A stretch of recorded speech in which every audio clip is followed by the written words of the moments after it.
If you know you're amazing every day, but today you don't feel so stellar, the affirmation is, I am amazing, period. No need to say, I am amazing despite feeling whack.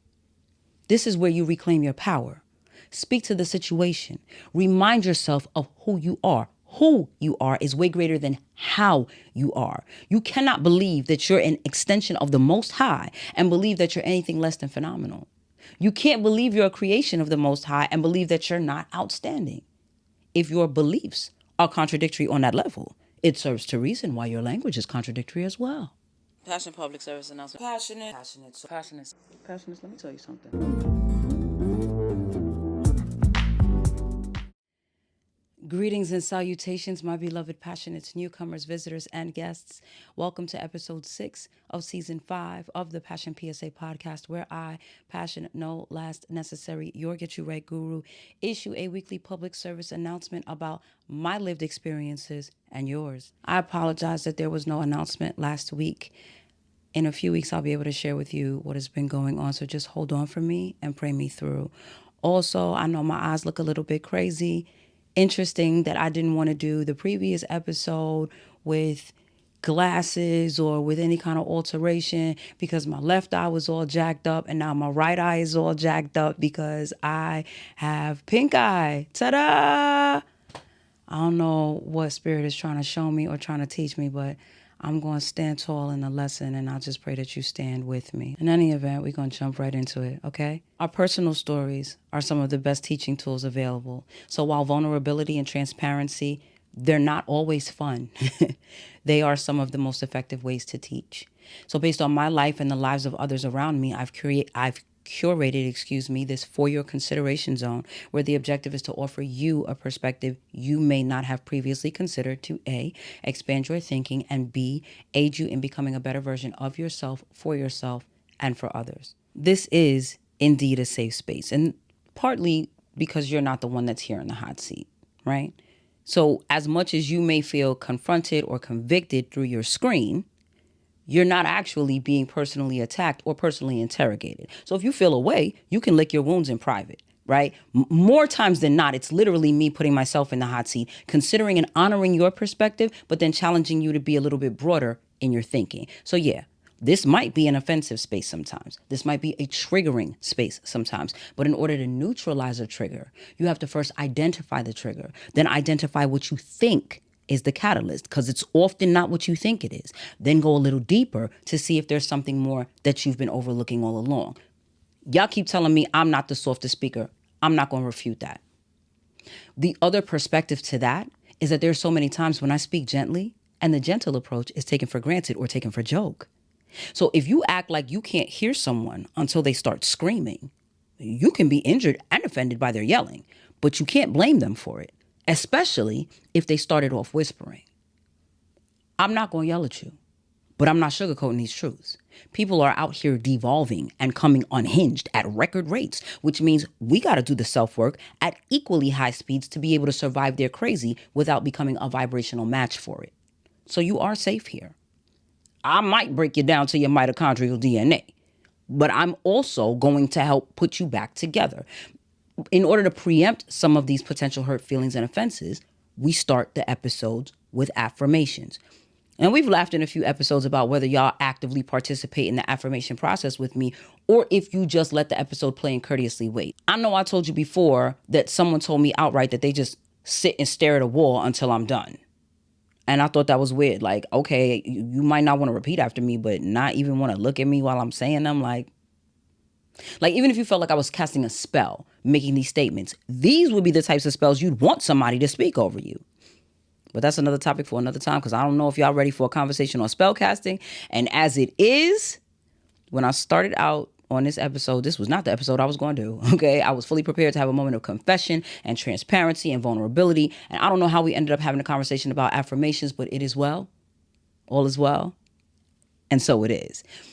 The same person that watches the wall during affirmations asked me the point of them.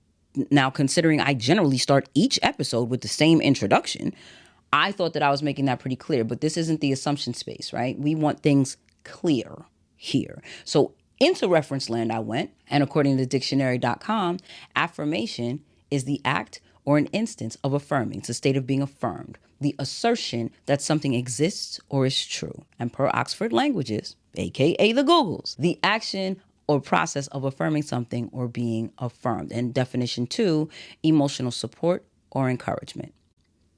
Merriam-Webster and Collins, they were about the same. So let's look then at affirm. The Googles say to state as a fact, assert strongly or publicly.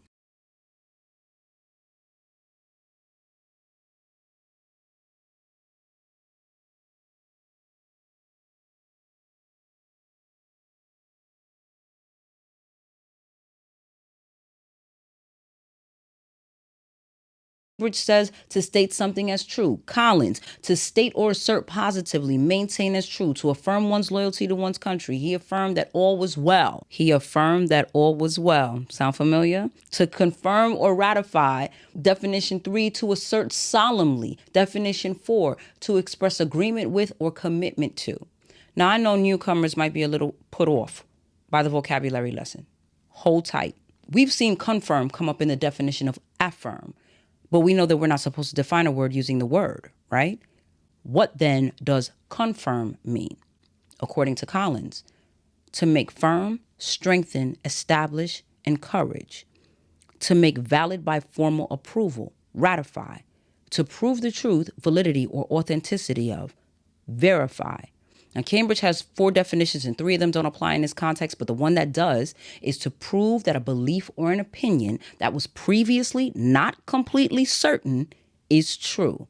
Now, Merriam-Webster's on the same type of time as Collins, so there are 3 definitions that don't fit this context, but definition 4 does, and that's to give new assurance of the validity of, remove doubt about by authoritative act or indisputable fact. What I like about Merriam-Webster is that they give you examples so you can not only use the word correctly, but select the best synonym, right? So in giving a list of appropriate synonyms per usage, Merriam-Webster says affirm implies conviction based on evidence, experience, or faith.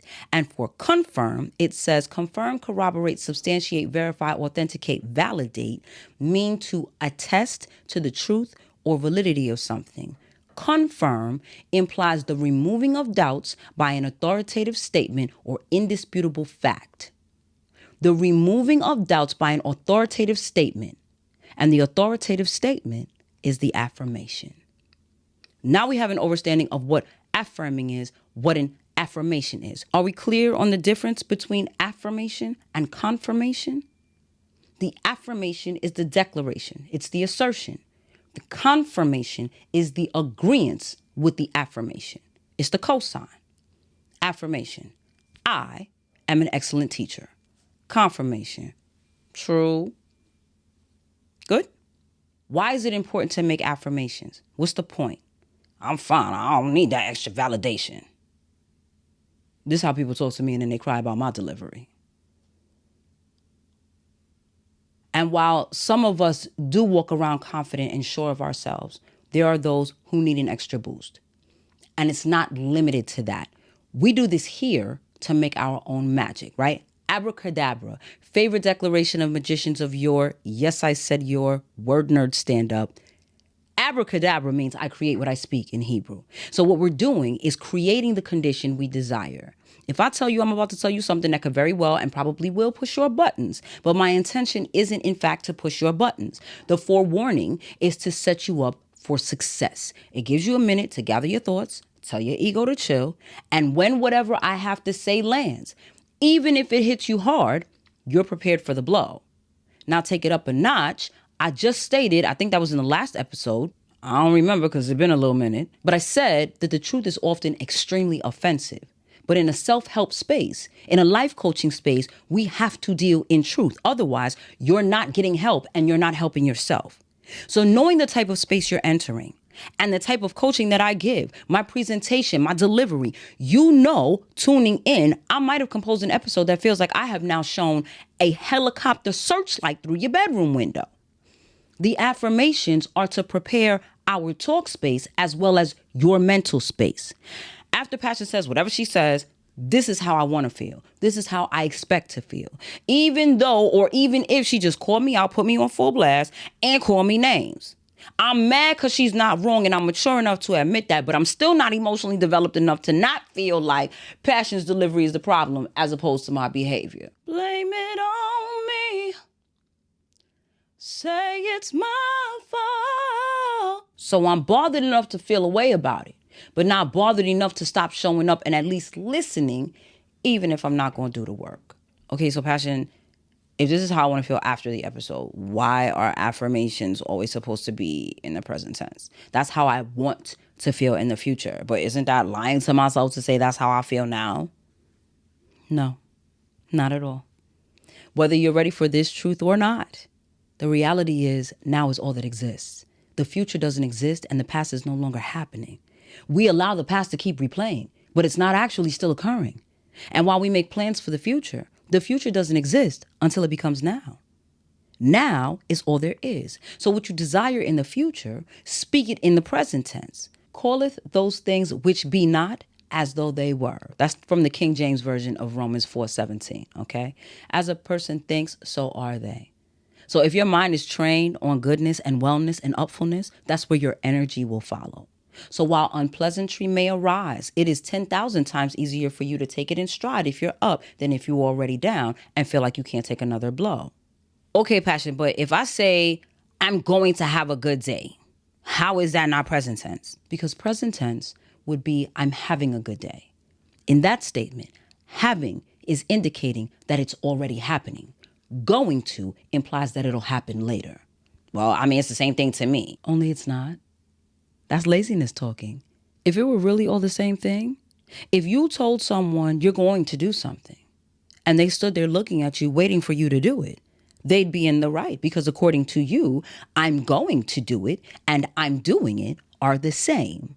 But if you had no intention of doing it now, then you would be looking at them questioningly because they should have inferred going to as an advisory that this thing will be completed at a later time, not now. I'm going to have a good day. Well, when is this supposed to happen? Your work day is starting at 9 a.m., but you've been up since 6. Is it going to be good at 12?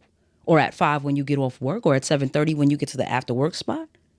And what's going to make it good at this later time? Think about what you're saying. I am having a good day is a declarative statement that includes an understood unincluded clause. And passionists, I know some of y'all eyes glazing over because you did not come in for an English lesson, right? But this is what happens when you use anything but don't know how to use it effectively. And in this instance, it's the language that you're speaking. The understood but unincluded clause in this case, regardless of what happens. I am having a good day regardless of what happens. I am not allowing the circumstances to determine how I feel. Rather, I'm deciding to feel good irrespective of what the day may bring. Okay, passion, but go back, because how is that not lying to yourself if that's not how you really feel? What if you really feel like trash? Like, why would I say I am well? I thought this was a truth space. Great question. But you use two different verbs. You use to feel and to be, and they are not the same. I am creates your everything. Anything that follows I am is in reference to self as you exist as a being. I feel is temporary. There have been many days when I got in front of this camera, today included, and felt like the world was kind of closing in on me. But if I would have bought into that and started to declare it as is, I would have had a full-scale anxiety attack. So while I might not feel well, my desire is to be well. So I speak that I am well and embrace that wellness until I actually do feel better, because wellness is the ultimate goal. Okay, so if you say I am feeling, then your sentence is wordy. Feel is a standalone verb and doesn't need to be preceded by I am. Sidebar. When crafting your affirmations, be mindful to speak only the thing you want to establish or reinforce. If you know you're amazing every day, but today you don't feel so stellar, the affirmation is I am amazing, period. No need to say I am amazing despite feeling whack. This is where you reclaim your power. Speak to the situation. Remind yourself of who you are.